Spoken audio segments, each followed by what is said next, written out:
Hi everyone, Angela here. To make this mini box coin pouch, first print out the pattern at 100% letter size and check with the 1-inch square.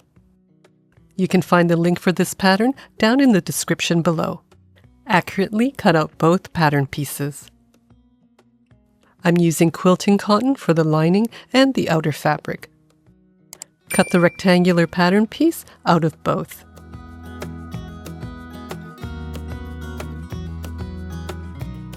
You'll also need heavy, non-woven, fusible interfacing with the glue on one side.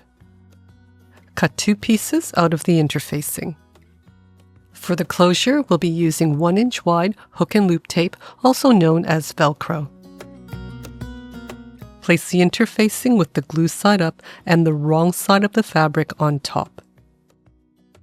Press together and then repeat with the lining.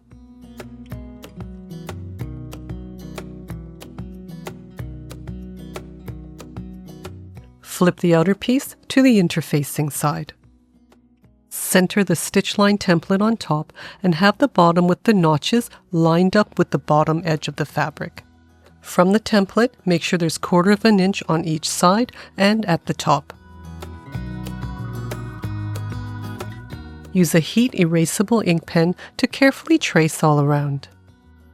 This will be your stitch line.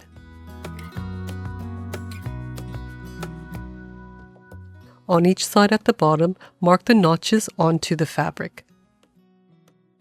With the lining on the bottom, put the pieces right sides together, matching all the edges, and clip all around.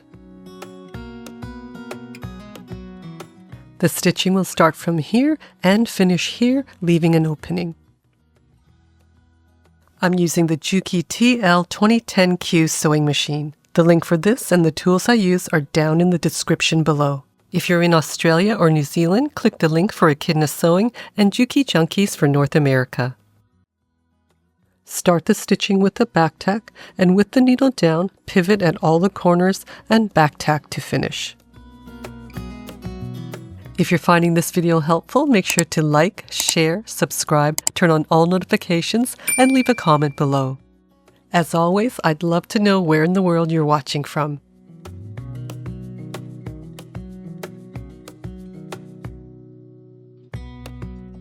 Next, trim the fabric, leaving 1/4 inch from the stitch line. At all the inner corners, cut as close as you can to the stitching without cutting the thread. On the outer corners, trim on an angle so it looks like this. Again, be careful not to cut any of the stitching.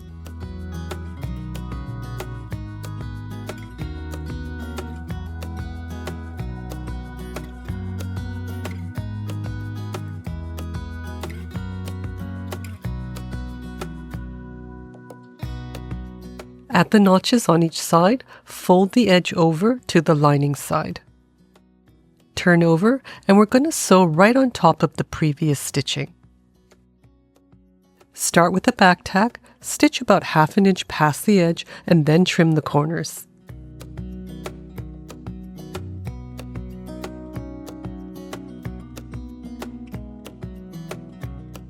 Flip over the outer fabric at the opening and pull apart so that the sides are flat and even. Then use your fingers to crease along the seam allowance on both sides. Turn it right side out and then push out the sides and the top with your fingers. Use a point turner or a knitting needle to carefully push out all the corners. You also want to push out along all the edges. If you have a hard time pushing out the corners, you can also use a pin to gently pull them out. Adjust all the seams so that they're right in the center, and then press all around.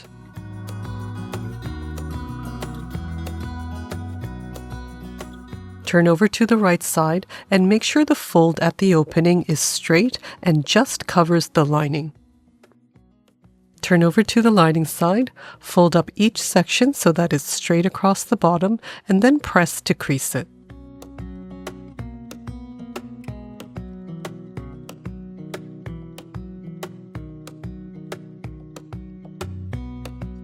Turn so that the longest section is at the top. Center the tape with the hooks at the top. Have the top edge of the tape slightly less than 1/4 inch from the top edge of the fabric and clip in place. Flip over to the right side and on the other end, center the loop tape the same distance from the edge and clip in place. To prevent bird's nests, use a scrap piece of fabric as a leader when doing the top stitching. Edge stitch all around the Velcro, back tacking at the start and finish.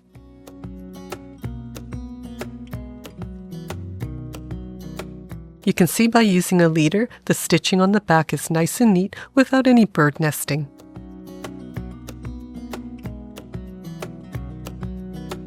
Now repeat with the other piece of Velcro.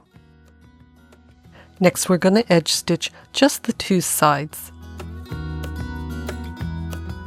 Start and finish your edge stitching a little bit in from the edges. Stitch 1/16 of an inch from the edge, back tacking at the start and finish. Repeat on the other side. Next, we'll join the sides to the top section. Pinch and fold right at the corner, match the edges, and clip together. The bottom here will be on a 45-degree angle.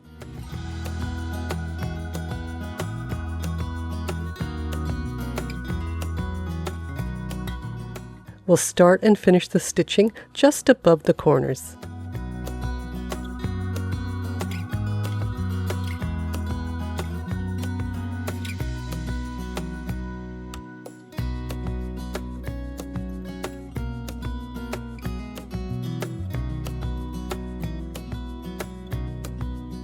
Again, don't stitch all the way to the fold, just stop where the crease is.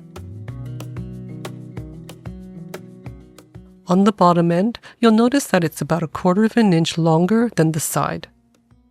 Clip the sides again, and this time when we edge stitch, it'll close this opening.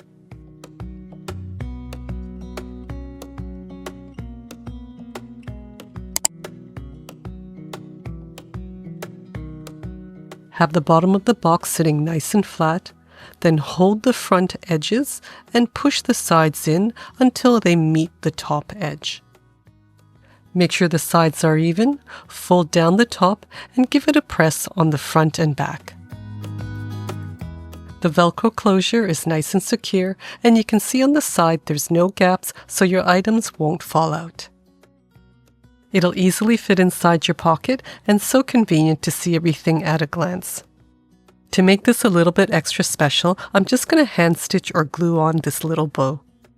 Make sure to check out some of my other videos. Thanks again for watching. Take care and happy sewing.